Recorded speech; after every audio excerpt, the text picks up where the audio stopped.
today. We're gonna watch that right there. Ash versus Yugi. My childhood clash in an epic battle to determine supremacy.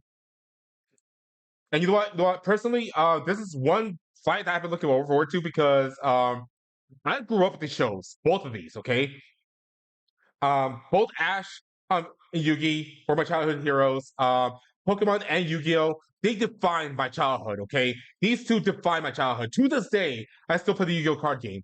To this day, I still play Pokemon games, including the card game. And I'm gonna start collecting them soon. So yeah. Right, Pikachu? Don't get ahead of yourself! Fly! Ash Ketchum versus Yugi Moto. The biggest question from the playground. Pokemon or Yu-Gi-Oh? He's Wiz and I'm Boomstick. And it's our job to analyze their weapons, armor, and skills to find out who would win a death battle. In the playground, we also debated Pokemon or Digimon. If this would have been followed the right physics of each franchise respectively, Ash would win because Yugi only has holograms via the dual disc. So it had to invoke the puzzle for a chance. I think the puzzle will play a factor in this fight, and it has been confirmed in the series that the Millennium items can make holograms solid. It can make the monsters real. So I believe that yes, it will be a fair fight. Hello there. Welcome to the world of Pokemon. All the kids get their first one at age 10.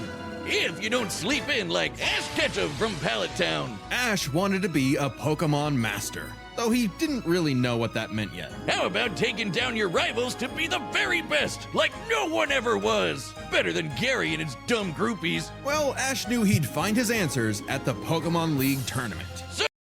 You know, I just get the realization that Gary is also 10 years old and he already has groupies or cheerleaders. Do we need to get Chris Hansen involved? Those cheerleaders are pretty damn old. I mean, not like, that old, but they look like teens, at least. Just saying. Oh, Oak hooked him up with the electric mouse, Pikachu. And went, he's your problem now, stupid. Pikachu was a lot.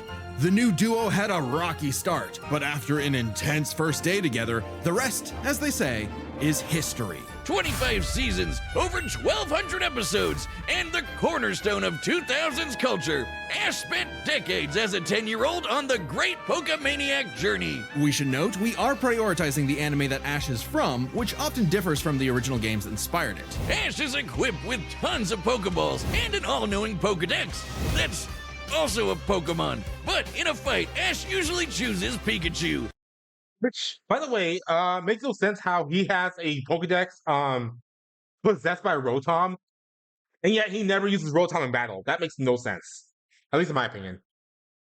Give the yellow rat enough voltage and you'll regret it. Even ground types that would be immune to electric attacks in the games can't stop what this Pikachu dishes out. Yet somehow Ash is just fine after repeatedly getting zapped by this same electricity. Over time, Pikachu learned Volt Tackle, Electro Web, Electro Ball, and Pikachu, use Thunderbolt! The perfect attack for OHKOing flamboyant thieves and air balloons. Looks like they're blasting off again. So clearly the anime doesn't follow the game rules. Like when Pikachu shot himself with his own thunder while on Swellow, who, is vulnerable to lightning. But somehow they used thunder as a super armor. He even learned how to deflect attacks by just spinning really fast. Whee! Speaking of fast, Pikachu has intercepted lightning, but Quick Attack increases that speed even more. And his Iron Tail really pairs well with Ash's offensive style. The guy plays crazy, opting for big damage over stalling. Ash's style is so unusual that when a robot scanned his tactics, it exploded. And that was not the first time it happened either. That's one thing about the Pokemon franchise I actually don't like, and that's the Pokemon being used as utility stuff, like the Rotom Pokedex, and that new one is called that acts as a bike. I know who you're talking about.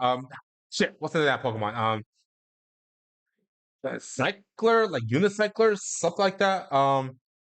I mean, I know in the games you use either Miraidon or Koraidon as bikes, but there is one that's supposed to be based on the bicycle. It has a Cyclizard. Cyclizard, thank you. Oh, bicycle and lizard. I get it now. Sabi. What are you trying to say? Pokemon are not. I mean, Pokemon get ridden all the time. Hell, Generation 7 introduced ride Pokemon. What's the one used in the recent games? Ah, okay. But still, I don't replace the actual bike. Oh, I talk about Miraidon and Koraidon. I'll be honest with you, it's pretty dumb that those are designed after bikes, but still,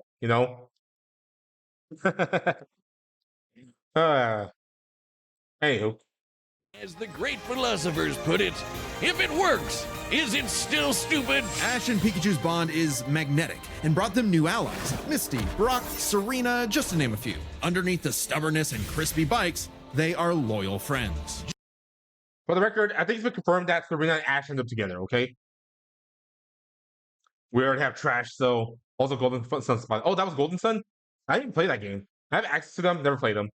Oh yeah. Oh my god, Generation 5 was something. We had literal Trash, we had literal ice cream, we had gears. Jeez. I mean, I remember when Black and White was being announced, we were like memeing the hell out of those Pokemon. Feet are so hard to draw. No shit.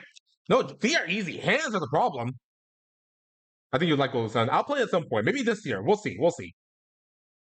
Just like Ash's Pokemon. They're not just collecting dust in a shiny hunting box. Ash's League ID won't let him carry more than 6 at a time, but if he needs them, they'll all come running. Water types like Squirtle and Lapras are key in seafaring fights, and Ash can combine their water attacks with Glalie Ice Beam. What? Okay, for the record, Ash released Lapras, and the fact that they're including it means that those Pokemon are going to play factors, so makes no sense, but hey, it's their show. One time, his Weasel got frozen while using Aqua Jet, which is fine. Now he's using Ice Aqua Battering Ram. Grass types like Bulbasaur and Torterra induce status effects and heal with Synthesis. But Sceptile's a menace. Yeah, so you got a big, scary Darkrai. Eat this Leaf Blade, Smeargle victim! Or that's what I would say if Tobias did an action replay of frickin' Latios. Give my man a win, 4Kids. Well, 4Kids just did the localization. They didn't write the show. They just get me heated. Almost as much as Infernape's Flare Blitz. Then I'll set my Inferno to overdrive, get my revenge, and Incineroar. Ash had a fiery passion for reaching the top ASAP, but Charizard wasn't on board. Pursuing pride over packs, Ash lost the Viridian Force for the trees and fumbled the Indigo League. Harsh lesson, but one he needed. Ash started bonding with Pokemon at a deeper level, and that friendship motivated them to dodge light speed moves like Solar Beam and Psybeam. Charizard came around too. He's the last one you want to see on the field. Even if you have a Blastoise like Gary, Ash will call for the most unexpected signature move. Seismic Toss! The people's elbow of Pokemon. Charizard's so strong, his flamethrower melts boulders. The Pokemon world is wild. Ash's Pokedex spells it out. Vanillix causes blizzards. Magikarp leaps over mountains and into space. Dusknoir pulls souls into the spirit world. Oh, and Pikachu cleared a storm as wide as an island. Gotta catch 'em all. Surfetch, Butterfree, Heracross, Scraggy, Lycanroc, Palpitoad, Torkoal, Snivy. With new... Okay, that was really clever. That was really clever. Hey, somebody make a Poke Rap of all Ash's Pokemon. I'd like to see that. I'd like to see that. But it's safe to say that Pikachu is so damn overpowered. Regions soar new flying types like Pidgeot. On land, Ash has physical offense like Melmetal and Crocodile, and Gibble will drop Draco Meteors on anyone, but mainly Piplup. You want physical? Poor Piplup. Poor Piplup. Look at Ash. This twerp somehow carried around a Cosmoem, which canonically weighs over a ton. Oh, and this huge log that's basically a whole tree, he chucked it like it was nothing. Ash can choose his own hands if he wants, and he does a lot. Maybe his secret is watching the Minnesota Vikings. Resilience is the bare minimum to HMO1 cut it in the tall grass. Humans and Pokemon must protect and enrich each other's lives. Like Mimey, the Mr. Mime back home who mind-boggles you with Reflect, Light Screen, and Psychic. Yeah. As far as I've seen, Mr. Mime is technically not Ash's Pokemon. It's actually his mom's, but he can still use it whenever. And he only used it in battle one time. Like in a gym battle in Generation 7. Yeah, one time. That's all he ever that dude, you had your mom can loan you her Mr. Mime whenever, and you had so many opportunities to use them. Ash, my guys, shit. That Mr. Mime, the stepdad who Ash caught in a Pokeball and brought home. Oh, so That's not what happened. Mr. Mime just like showed up one day and imprinted on his mother, and now they live together. And oh my god, that is nightmare fuel. Look at that face. That's nightmare fuel. that's how it works. Ash figured out new ways to bond with his pals with Aura. It's a life force that interacts with souls and links Ash with Lucario. This jackal excels at CQC and shoots steel beams and aura spheres. And with Mega Evolution, Lucario's power surges enough to defeat champion Cynthia's Garchomp. A Mega would have been handy at the Safari Zone when Ash accidentally caught 30 Tauros. And he keeps hugging them. Ash, they're bulls. Okay, for the record, he wanted to catch a Rhyhorn, but every time he threw that damn Pokeball, a freaking Horo showed up out of nowhere, and well, Ash ended up catching that instead. Ash genuinely loves his little guys, but boy does it suck to see him lose the Pokemon League over and over again. Kid, just turn the hat backwards and lock in. Ash's strength is not in battle theory, but his nurtured bonds. He knows Pokemon feelings better than anyone. With Greninja, Ash learned to synchronize their senses and movements, transforming him into Ash Greninja. It comes with a huge power increase, but there's a catch. Ash shares Greninja's pain. A small price to pay for the ultimate water shuriken. Ash Greninja ran the ones with Champion Diantha's Mega Gardevoir. And just a normal Gardevoir can conjure black holes. Ash's Pokemon and teamwork get along like rice balls and jelly-filled donuts. They saved the world from Lysander, who These donuts are great. Jelly-filled are my favorite. Did you really need to bring up the freaking jelly donut thing? And what the fuck happened to my screen? And just a normal Gardevoir can conjure black holes. Ash's Pokemon and teamwork get along like rice balls and jelly-filled donuts. They saved the world from Lysander, who tried to kill all life. They fought the giants. Okay, I did not think my whole green screen detector will work on videos like this. Wow, that got pretty weird. Man, I'm gonna earn the crown of Scuff King. Just you wait. Just you wait. Ash Greninja is low-key a fraud. How so, Fwem? How so? The Reggie kind, not the New York ones. Who halted Reggie Gigas? Who can tow entire regions? Ash's team battled Steven Stone and Alon, who fought the terraforming primal forms of Groudon and Kyogre. Yeah, don't get me started on Alon. Ash did everything right, but no! Greninja still lost to his Charizard after only getting hit 3 times. How does Blast Burn beat Water Shuriken? Get your type charts right, 4Kids. Boomstick, 4Kids weren't even around anymore when this aired. Regardless, after his loss at Kalos, Ash traveled to Alola and beyond to train. And thanks to some really delicious soup, his new Gengar Gigantamaxed. Hide you, Gengar! He haunts foes with G-Max Terror, or even swallows them up. I bet it smells nasty in there. Ash and Pikachu also scored a buff with their Z move. All they need is a Power Ring, some JoJo poses, and Thunderbolt will evolve into 10 million volt Thunderbolt! This Rainbow Lightning is their ace. You see this coming? You're cooked. Absorb electricity? Cooked. Fused with an Ultra Beast? Cooked. Ash journeyed so much that monsters from another dimension are nothing to him. Naganadel is a poisonous sniper, and Solgaleo is basically the Sun God, a legendary Pokemon whose Sunsteel Strike lights up the universe. Wait. Since when did Ash catch a Solgaleo? That makes no sense. Lost against Gardevoir. Girl lost against Ice-type gym leader. Lost in the final battle in the Pokemon League when it mattered most. Even fucking Charizard, who didn't listen to Ash half the time, did more than Ash Ninja. uh, damn. Damn. And yet, Greninja was chosen as a Gen 6 representative for Smash Brothers. I wanted Rillaboom. Give us Rillaboom. Ash got a god in his bag for just being a nice dude. Smell you later, Gary. In fact, when Ash and friends band together, they can halt Dialga's Roar of Time. And Dialga literally controls the concept of time. Is there a legendary Pokemon he hasn't befriended? But it all started with Pikachu, so it was gonna end with Pikachu. In the Tournament of Champions, and Alon, Ash faced the #1 trainer. Finally, after 3,000 years, we're free! 4 kids, let my boy win! Yes! Sure. Ash did his best, and he had no regrets. I remember that. I remember when should have been Guja. Wow. I remember that. I remember when Ash won the Pokemon League for the first time. It made headlines. It completely broke the internet. But I'm pretty sure he went through one more adventure after that. Wait. Wait, hold on. Did he? No. Did he win the Gen 7 League? Now that I remember. Did he win the Alolan League? But my point is, yeah, when he finally won a Pokemon League, yeah, the internet just broke. And the producer of the show did confirm that if Ash should ever win a Pokemon League, that would be the end of the series.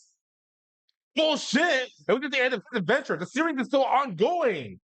They just have a new protagonist. And she will never replace Ash.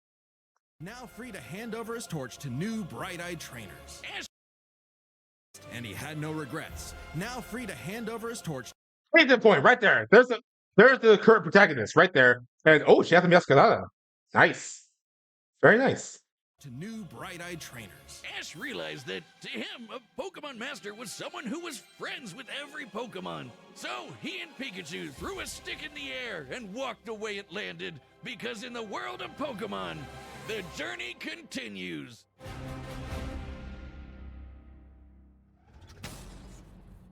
I've never understood that ending. Why would they say Ash is retiring only for them to end on that scene where his adventure is implied to continue? What the hell? Also, they doomed a new character to Forever 10. Yes.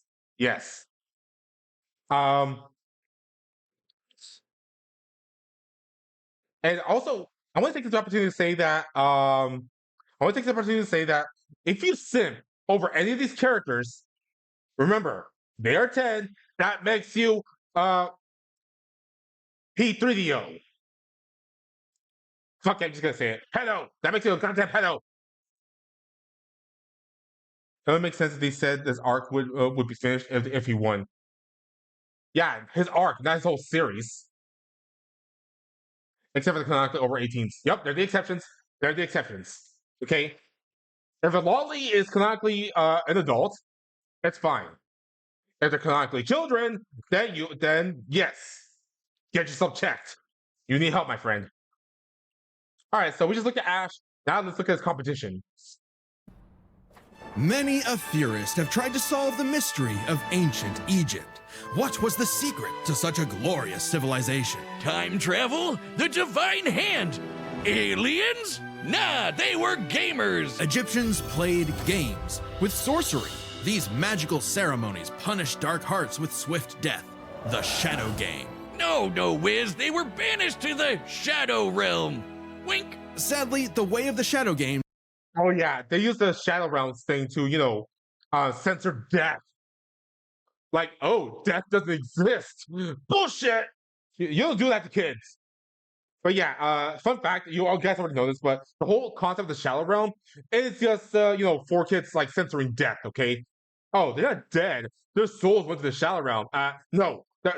If you lose this duel, you're dead, okay?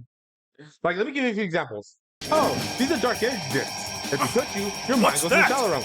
No, those are blood stars. You lose, and your legs get chopped off. This You'll back be delivered separates us to from the shadow dark realm. world in the... Once it breaks, your soul should be banished. No, if that glass breaks, you're falling 30 stories through death. A rock to the shadow realm seems worse than death. You know what? You're right. That is ironic. uh, or remember during that duel when Joy was possessed and Merrick threatened to crush Taya under a giant container box. Yeah, they're just gonna straight up murder her. But in the manga, she actually had a cyanide pill, and Merrick threatened to force her to eat it, swallow it. You know, which is worse? That's up to you. Remember the scene where two guys menacingly point at each other? Oh my god! Oh god, I love the finger guns. Like 4 kids, like they heavily censor like death and guns. Oh, well, we can't tell kids that guns exist. Let's replace them with fingers. There's a scene where a guy dies. Oh, death doesn't exist. Let's just say that they fell into a shadowy void. For fuck's sakes. Roll the balls! Was lost across time and the pieces of the Millennium Puzzle. It's said the one who solves the puzzle would pass judgment on evil, and in the modern day, Yugi Moto reassembled it and wished for a friend. Yu-Gi-Oh! Turn that jam up! Yugi was a shy kid that helped run his grandpop's game shop. But little did he know that completing the puzzle would link his spirit to an ancient pharaoh. Yummy! Wait, hold on. He's 18? I thought it was 14. I mean, I think that was told it was 14 in the original series, and in Dark Side Dimensions, there's a 2 years time skip. When did he turn 18? I missed this. Funimation, I think, is just as guilty. Didn't they make Sanji's cigarette a lollipop? No, that was 4 kids. That was still 4 kids. No, Funimation, they removed a lot of the censorship when they took over the series. Censorship as a whole is one of the worst things ever. I mean, okay, I'm gonna be a little controversial here, but just know this is my opinion. Anyway, I do understand. Why censorship can be necessary as long as it's done right. As long as it's done right, okay. But there are also times where censorship is not necessary, and that's why I disagree with. You know, am I making sense? Am I making sense, or am I still pissing people off? Let's try censoring "Merry Christmas," for example, in a horse girl game. Wait, what? Oh yeah.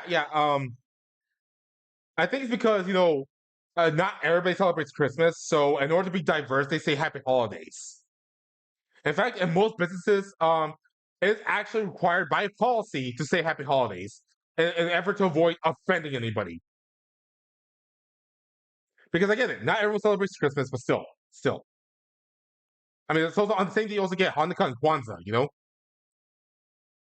But regardless, okay, our company's job to make sure kids aren't watching stuff they shouldn't. No, it's the parents, okay? But okay, look. If something is intended for kids, that's when censorship is necessary. But if something is intended for an older audience, that's the parents need to step in, okay? Like, okay, look. You wanna know the irony? And these animes that get censored for kids, um, it's often the bad guys that hold guns. All right, it's often the bad guys. So wouldn't it make sense to keep the guns in? Because that would actually teach kids that only bad people carry guns. Think about it. Think back to the Yu-Gi-Oh anime and any of the Yu-Gi-Oh anime. When was the last time? I mean, assuming you saw the Japanese version, when was the last time you saw a protagonist, a good guy, hold a gun? If it contains something that needs censorship, the kids shouldn't have been watching it in the first place. Ah, wow, fam, you actually shut down my argument. Because look. I think the things that did get censored was completely unnecessary. Like the whole buzzsaw chopping off her legs. Yeah, it's gruesome, but you know what? ironically, also teaches kids that saws are sharp. Don't touch them. And the whole thing about falling to your death, yeah, kids, falling from that high will kill you. See, it's like banning a food for everyone because a baby can't chew it, or like an entire school banning peanuts because one student is allergic to it. I actually got that from The Simpsons.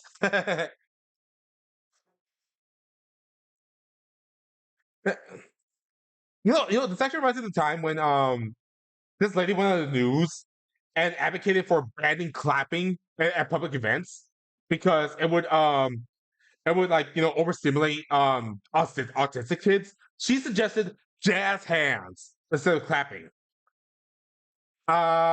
Lady, you're an idiot. In fact, people who suffer who are in the spectrum have openly stated that hey, when they go to events, they wear earplugs.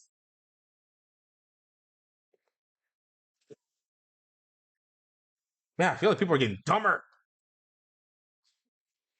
But yeah, look. At the end of the day, there are times where censorship is necessary. Like if you're making a medium that's intended for kids, that's intended for a young audience, yes, there are some things that should not be allowed in it. But as you pointed out, if it has elements that are not meant for kids to see, then they shouldn't expose kids to it at all. Even if they do censor it. There was an event that had people complaining about this very thing, and I'm not going to say what it is here. I'll find the thing and DM it to you. Oh, thank you for that. Thank you for that.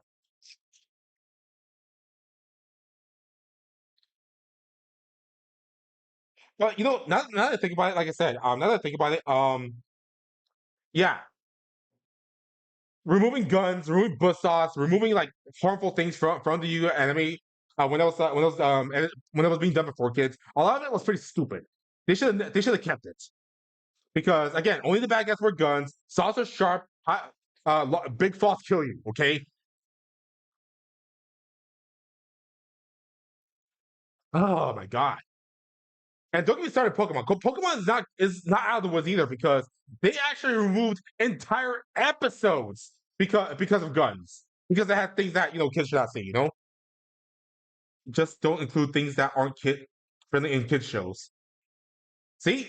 What Flynn here is most likely the youngest person in this chat, and he knows more than the freaking old people running our governments. See? He gets it. Savvy, I think you get it too. Ai wait. uh, but think Japan ain't stupid. Even when the anime is made for kids, they still include those elements because kids are gonna be exposed to it anyways. The weaponry, the fan service, they go outside for 10 minutes, they're gonna see that stuff anyways.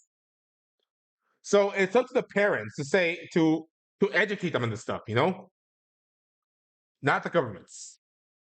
I yapped on for too long, so let's continue. Always willing to lend Yugi a hand, and always on demon time while doing so. He's Anime Jigsaw. Yami wants to play a shadow game. Whether it's griddle air hockey, Mario Party with chloroform, or the game that would take his world and ours by storm, Duel Monsters. It's a summoner's war. Time to say. Oh yeah, I actually read the original manga, and Yami Yugi is fucking brutal. First, I think fan service is fine. Let me see that stuff. Flame, you're almost in your adult years, so it's only fair you think that way. But in the original manga, oh my god, it's fucking brutal. Oh my god, and it sucks that we never got season 0 dubbed. But luckily, there are some fans who are dubbing it as we speak, and maybe I'll react to it at some point. But yeah, season 0 is pretty awesome.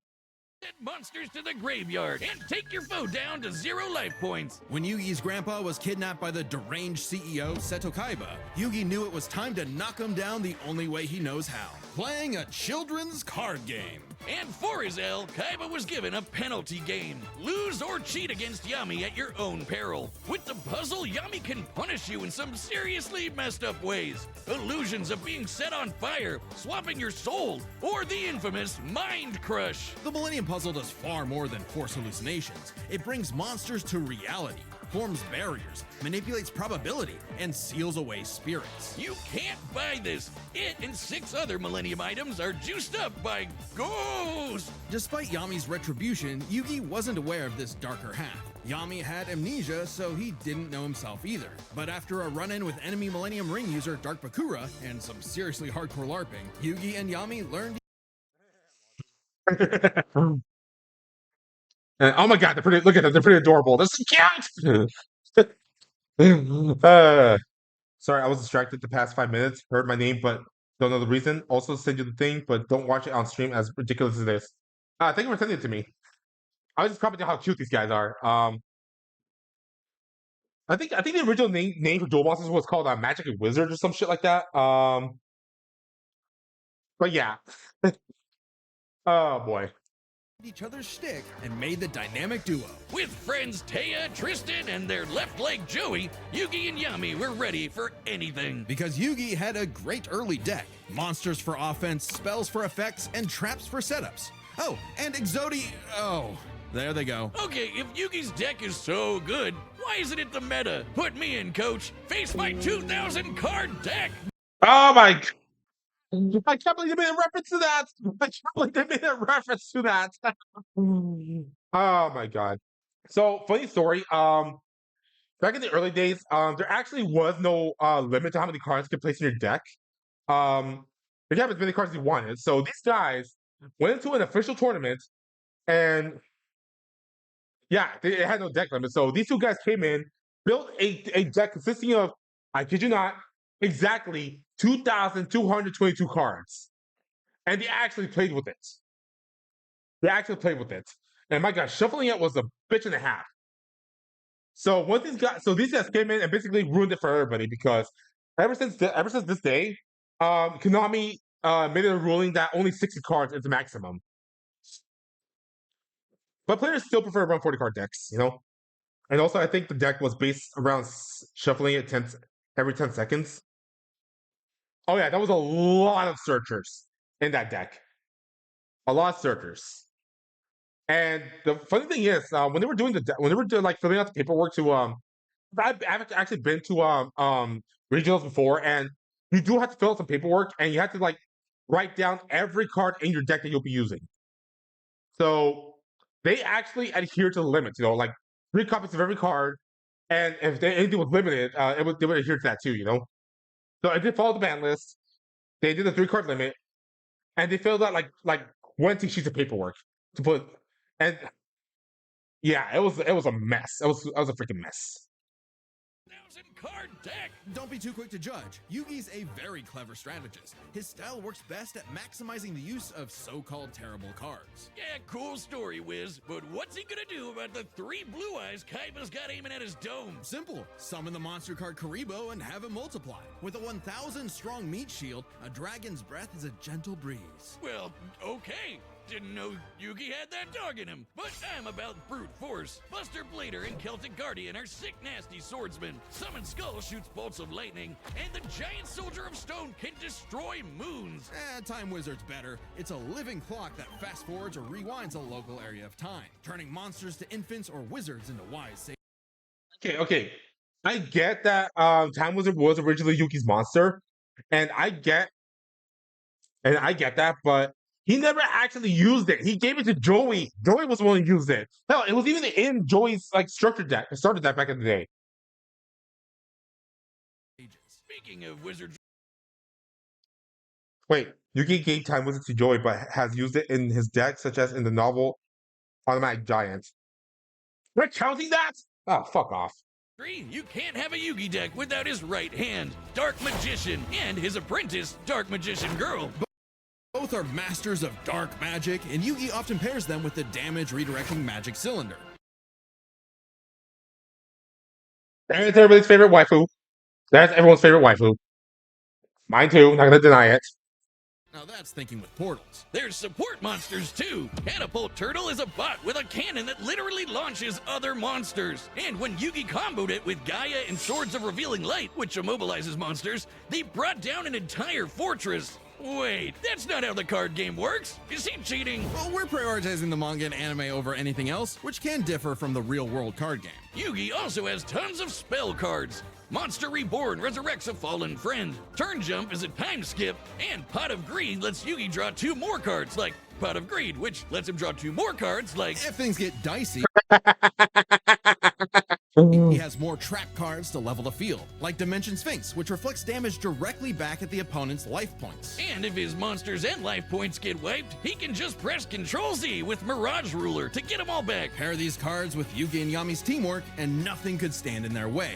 Not even the game's own creator, Pegasus. Get this, Pegasus can read minds. So in their duel, Yugi and Yami kept swapping souls Freaky Friday style, trusting each other to pick up on the strategies they left behind. And the mind reader was stumped. Yeah, they cheated. No, Pegasus was reading their minds. Regardless, Yugi and Yami are an excellent dueling pair. Yami trusts Yugi to improve on his plans, while Yugi expects Yami to be his bolder half. They're not just smart. These card-slinging geeks are somehow expected to be fit enough to dodge lasers, resist getting their souls ripped out, and survive attacks from duel monsters. Even the most common duel monster can cause tsunamis, rain down meteors, and wreck cities. And all of this power culminated in Battle City, hosted by Kaiba Corp. Because Kaiba really wanted that salty run back against his rival. Salt only surpassed by Yami's biggest hater, Merrick, who wanted the 3 Egyptian god cards to take him out.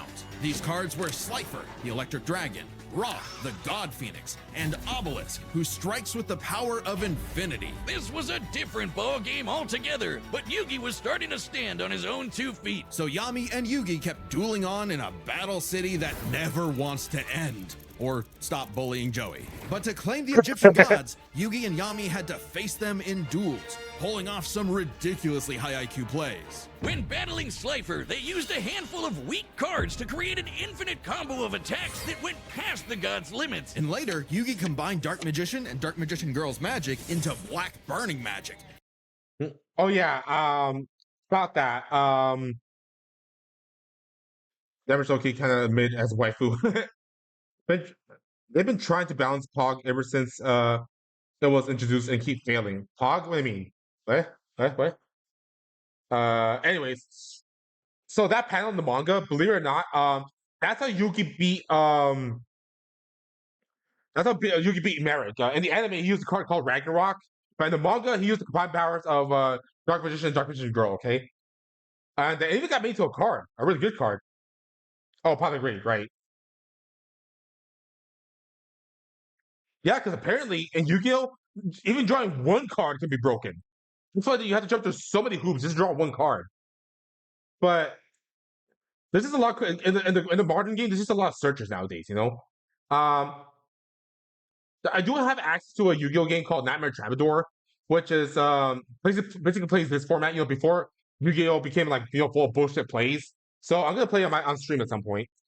Promptly defeating Raw. This ain't new for the magicians. In the movie Bonds Beyond Time, they did something similar against Paradox. It's kinda crazy that together, the magicians can defeat the 10-star gods, which are way stronger than mid-tier monsters that are 5 to 9 stars. Mid-tier cards aren't pushovers. Darkhold Dragon is a sentient black hole, planet alignment moves solar systems, and Jaden's Glow Neos destroyed a relativity field that spawned an entire universe. But at the top would be I mean, I get it.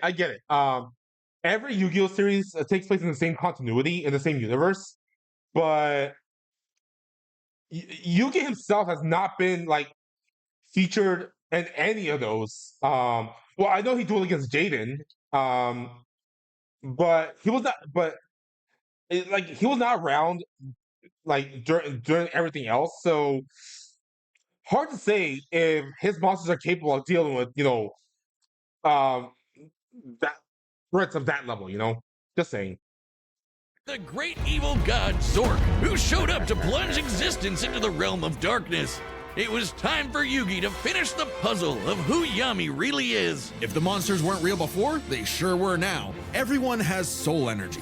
Ba, which manifests as Ka, or a spirit. When used in tandem with the bonds of his cards, Yugi can will duel monsters into reality, even drawing anyone he wishes by believing in the heart of the cards. Or the heart of the bullshit. Because as it turns out, canonically, Yugi has been cheating the whole time. Let me explain. What crazy dueling contraption you think they'll do next? Last time, like they were doing drive-by duels on motorcycles. We actually stopped doing that. In fact, the current anime doesn't even focus on the traditional game anymore. It just focuses on rush duels now, which is a completely different format altogether. So as it turns out, the Millennium Puzzle has the power to increase Yugi's luck. Yeah, you heard that right. So all those moments when he draws exactly what he needs, that was the power of the puzzle. So he's been cheating the whole time. But it doesn't work exactly the way you think, though, because as it turns out, the puzzle doesn't give him exactly what he needs. It just like increases the probability of drawing the card that would help him in whatever situation he's in. And that power is amplified the more dire the situation is. So that's how it works. But it's still cheating, though. It's still cheating. It's not just plot armor. It's canonical. I knew it! He's been cheating all this time! He doesn't just make up rules, he's stacking his deck! Not at all. For Yugi, drawing the card he needs isn't just luck, it's an actual skill that he developed. It's even expanded in following series like GX and 5Ds. Okay, well, I'd be the king of games too if I could just decide I have a royal flush every round. Whatever. Yami rediscovered his Egyptian past, his multiple lifelong bonds, and his real name, Atem. Claiming his place as the ruler of the afterlife, Atem fused the Egyptian god cards to summon Harakti, the creator of light. She's the Which, by the way, ultimate. was never released in the States. Yeah, this is the actual card.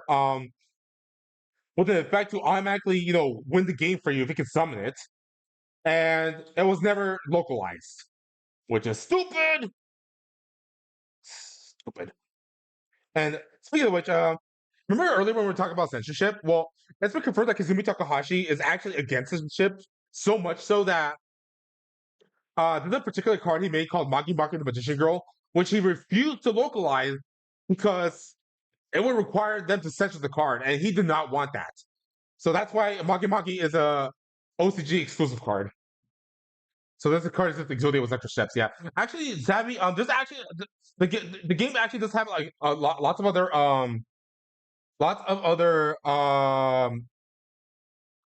instant win effects. But because they're instant win effects, they're actually pretty difficult to pull off. I'm talking cards like Destiny Board. I'm talking cards like like Flying Elephant. I'm talking cards like Final Countdown. Although Final Countdown was very annoying to deal with. Because the whole point of that card is just stall out until you eventually win. Duel monster who banished Zork and all of his scary darkness for good. The epitome of screw you, I win. No kidding, for Harakti created Yu-Gi-Oh's multiverse with that same light. Judgment had passed. Across many duels, evil was vanquished. There was only one more thing left to do. A post-game boss duel between Yugi and Atem. Their farewell was both climactic and bittersweet. Yugi had grown as a duelist and a person.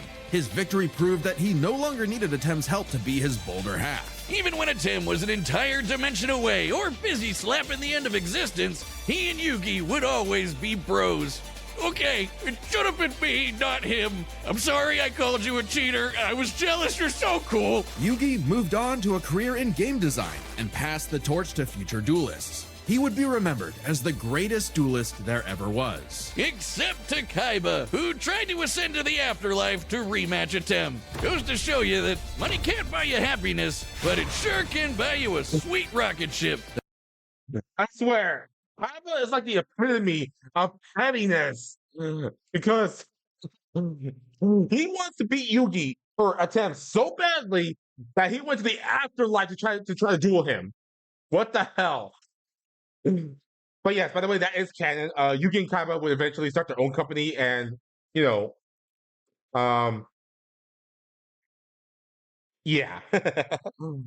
uh, He's so extra for no reason. Yup. Because he can, okay? Because he's fucking Kaiba.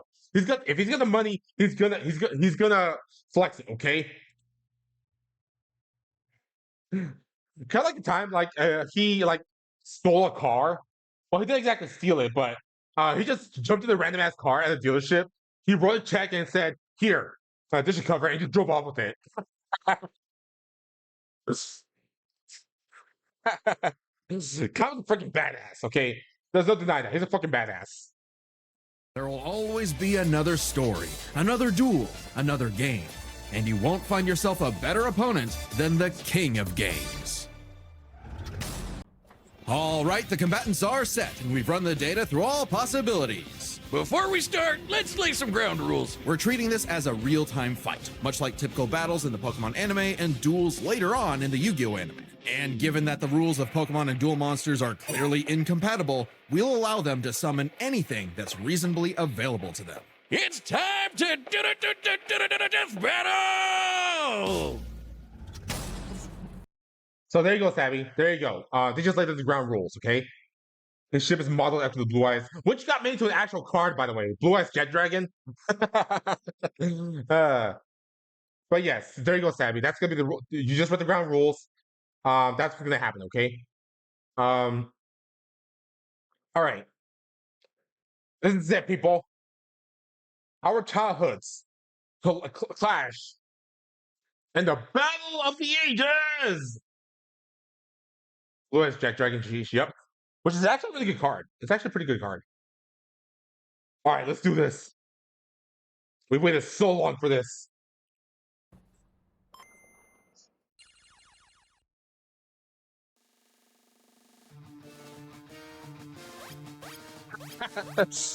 I love this. I love how it starts.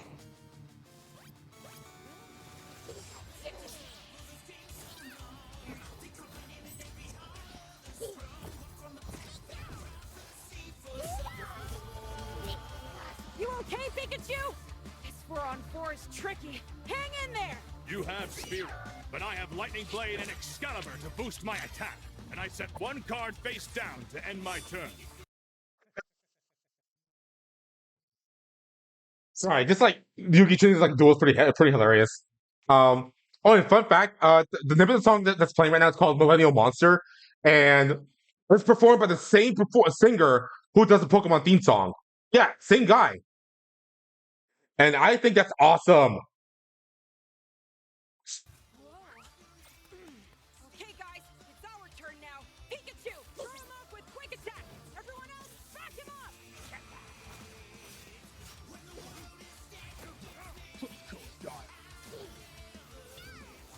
Great job. Now, Thunderbolt. Don't get ahead of yourself. You forgot about my face down card. Rise! Dimension Space!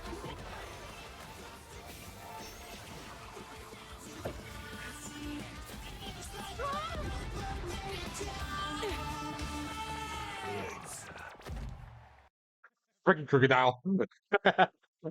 uh, so man, we're off to a great start here. And also, I gotta point this out. The voice actors he got for these two characters. Oh my god, those voices are spot on. Man, they're getting better at this. Oh, I get it. Good thing we brought them all, right, Pikachu? What do you mean, them all?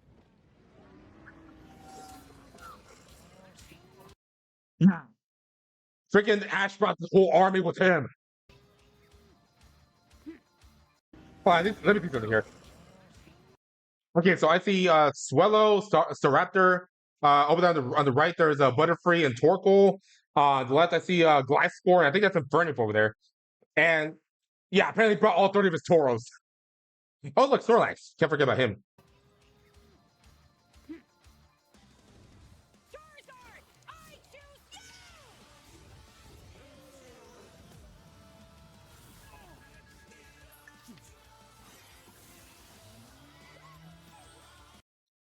Oh my god, yep. Yuki's going all out as well. Could be AI as well for the voices, so it could be that for the voices. the only reason this is great is because Plus Battles always hires actors to do the voices for the characters. So um knowing that they would never use AI, or at least I hope not. If it's voice actors, then those are almost dead on. Yep. Had to make some foods and then work on this emote. I have finished. Yay! Go ahead and do that.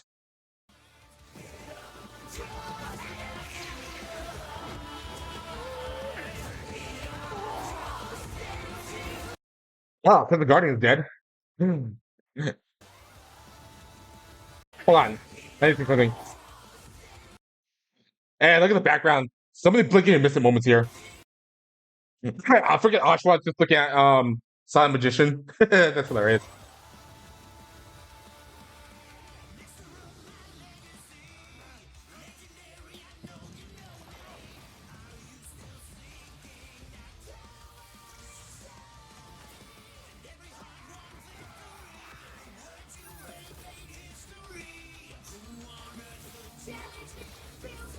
And Charizard go down. And Sokolio's here, even though he's not part of Ash's team. And he's busting out Cypher!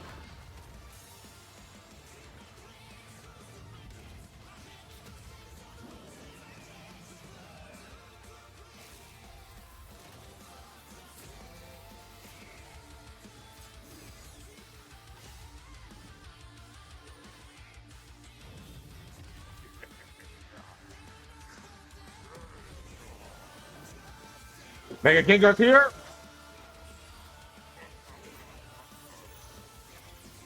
Hey, Yugi! Now he's getting involved. Shit.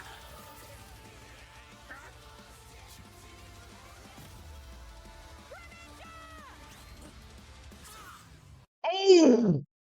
Oh, shit! He just took out the million puzzle. Oh my god. Well, looks like Yami doesn't play a factor anymore. I'm sorry, partner. Don't worry. It's my turn now.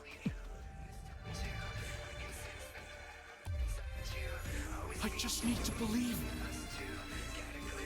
in the heart of the cards.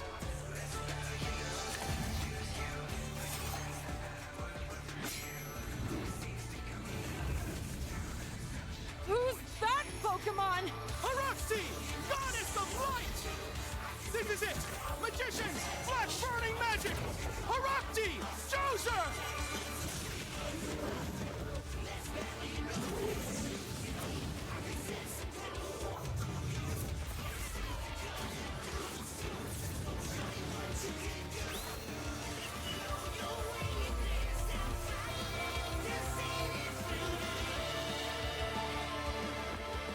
Pikachu, let's finish this. Together! Oh, okay, that's pretty cool.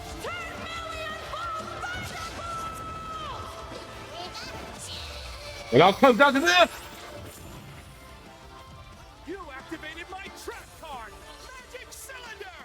With it, I'll send your Thunderbolt back to attack your life points directly!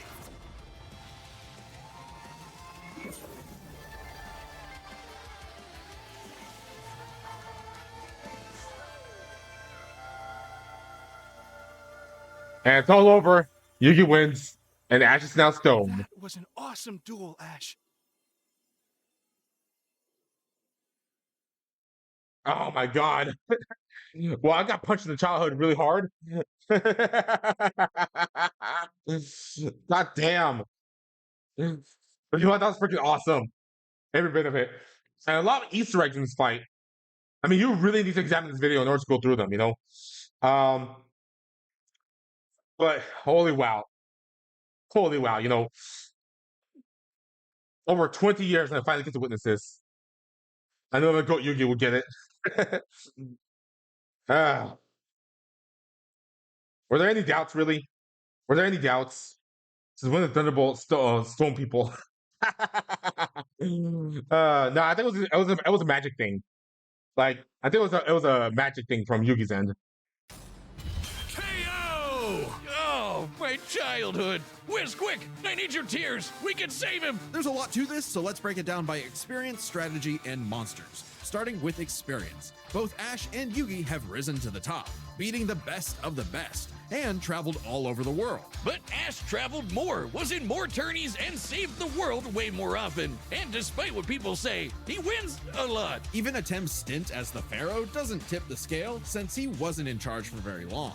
Plus, Pokemon evolve over time, literally and figuratively. While Yugi's deck is obviously adjustable, the cards are unchanging, unable to grow like Ash's Pokemon. So Ash wins in experience, but when it comes to strategy, he's a wild card. He's skilled at improvisation and using the environment to win. Even machines cannot comprehend his tactics. But the same goes for Yugi. Gotta remember, Yugi and Atem's teamwork is second to none. They're masters at exploiting weaknesses, setting up tricks, and surprising foes with so-called weak cards. Both could likely adjust to each other's unpredictability, so a Dark Horse-style win was unlikely. But Ash's secret weapon is his bond with his Pokemon, boosting their power. I'm not just talking about Pikachu. His power of friendship invented an evolution for Greninja. That's crazy. Ash's trust in his Pokemon knows no limits. Silly as it may sound, Yugi trusts his deck in the same way. The heart of the cards is real, and Yugi is determined to support his monsters with spells, traps, and buffs. Look at his duels with Merrick and Paradox, where he bolstered his weaker cards to take down gods. With Ba and Ka, his bonds with his cards manifest them into reality, not so dissimilar from Ash Greninja. Yeah, Ash has aura, but he never mastered it. And specialties like Mega Evolution and Gigantamax, while awesome, only work with specific Pokemon. And since Ash focuses on offense far more than support, Yugi could control the pace of the fight with cards like Swords of Revealing Light and Magic Cylinder. But I know some of you are asking, what if Ash threw hands? The kid's strong enough to chuck trees and lift baby gods. Just punch him, man. Well, Yugi's similarly tough, and the Millennium Puzzle can make shields, steal ghosts, cast illusions, and mess with minds. If Ash actually tried to punch him, it'd be Mewtwo all over again. It's a close call, but Yugi takes the edge in strategy. Unfortunately, they're right about that. They're gonna need quite a bit of golding. Oh yeah, they do. I thought it was a new. I thought it was a new one. Well, technically it is, but yeah. So it all comes down to the monsters. Yugi had a slightly larger pool of monsters, but Ash's can clear out island-wide storms, fight terraforming beasts, and are stronger than the black hole summoning Gardevoir. However, Yugi's can rain down meteors, compete with larger black holes, and even the mid-tier scale to glow Neos, destroying that relativity field with a universe. And Herakti created Yu-Gi-Oh's whole multiverse, surpassing even Solgaleo's Sunsteel Strike and Dialga's Roar of Time.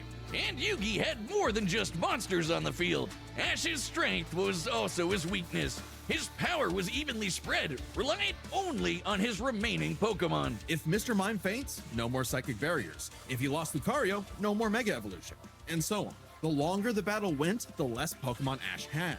And he did not have a reliable way to bring them back. The battle went, the less Pokemon Ash Hey, look at Abby Palmer over there. He just had. And he just fucks off. he did not have a reliable way to.